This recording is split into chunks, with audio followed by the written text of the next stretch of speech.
Hey guys, appreciate you tuning in as always. Today I wanted to share 3 tips with you that I think can help you become a better CSGO player.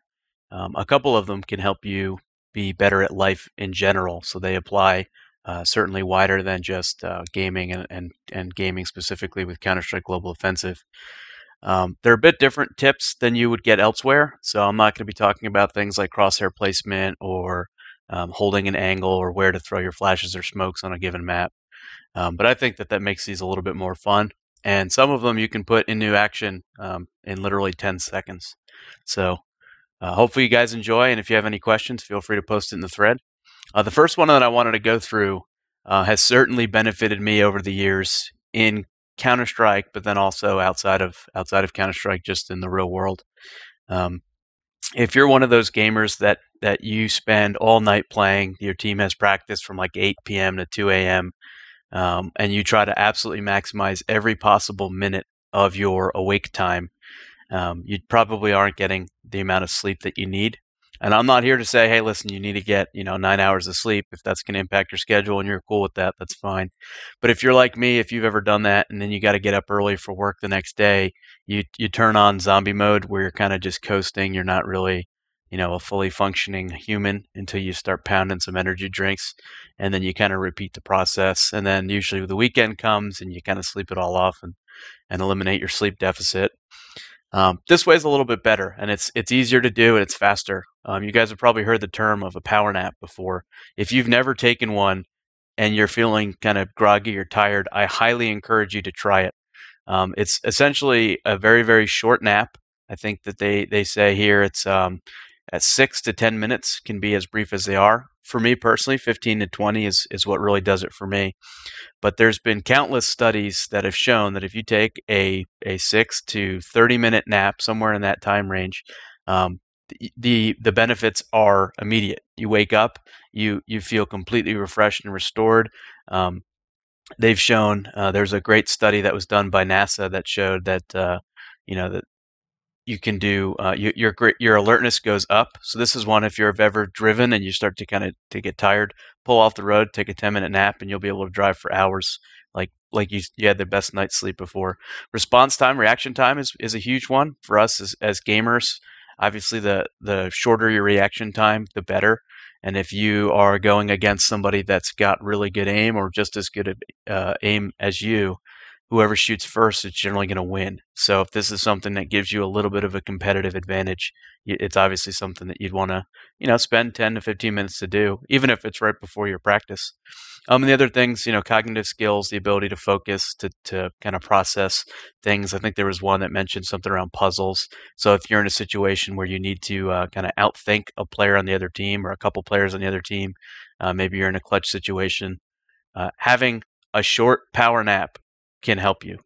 And it might sound crazy, but like I said, if you've never done it before, I highly encourage you to try it because it does make a big difference. And it's brief. It's very easy to do.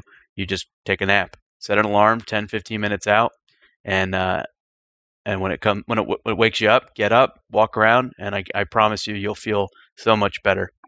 And I do mention here that any longer than about 30 minutes, and you'll run into something they call sleep inertia, um, which basically means I think you've entered this kind of deep sleep or the slow wave sleep range. And you want your nap to be short enough that you come kind of like just before that. Otherwise, it'll actually work against you. So like I said, for me, it's 15, 20 minutes, and I'm golden. So the second one is be happy. I know that probably sounds really silly, but there's a great book that I've got here written by Sean Acor, um, called The Happiness Advantage. It's a New York Times bestseller. I saw this guy speak in person at a convention in Las Vegas, and I've seen him present a couple times in some TED Talks and similar things. And the whole premise of this book is that people today they have this mentality over happiness that you need to put it at a distance. It's like, well, I'll be happy when I get this job, or if I get this promotion, or if I buy this thing. And it's always kind of down the road. It's not like I'm happy. It's always I will be happy if. And what he outlines in this book, after a few decades worth of research, is that the people that are happy first generally excel in everything else. So they've got some studies that have shown some research projects they've done that basically say, like, if you're happier, you'll be more successful in your job and your career. So you'll get the better jobs and you'll get more pay. And to people that are negative, they say, oh, well, you're just getting that. You're just happy because you have more money and blah, blah, blah. But it's actually the other way around, that the level of happiness a person has influences their success in their career. Um, I'll post this here, but this is his TED talk. I don't want to play it on this cast because that would just kind of be stupid. So I'll publish it in the thread that I post this in if you guys want to watch that. It's really good. But there was one thing that I wanted to use as an example. If you pick this book up, which I encourage you do if you're a big kind of bookworm, pages 44 and 45, he mentions a study from the University of Toronto that found that your mood actually changes the way that your visual cortex processes information, which basically means that if you're if you're primed, they use this term primed. If you're primed with negative material, you might miss things visually on your screen in a field of vision that you wouldn't if you were primed with the positive emotions. And so this is one that he outlines long-term strategies to be happier overall. I don't have the time nor the energy to do that for you on this short cast. But what I will tell you that he suggests that you do is you just find something that makes you happy and gets you excited, and you prime yourself with it. So let's say you're going into a match. If we tie this back to Counter-Strike, you've got a match or you've got a big scrimmage or whatever it is, you've got a LAN event. If you take a couple minutes before you start and you watch something that makes you laugh or that makes you feel good, you kind of relieve the stress and the pressure, and you'll perform better. And it's the opposite is true. If you've ever seen anybody rage, or if you've ever been raged yourself, have you ever played better as a result? Like, have you ever been like, that team is cheating, I hate this game, I hate that guy, this server sucks, and then done better? It doesn't happen.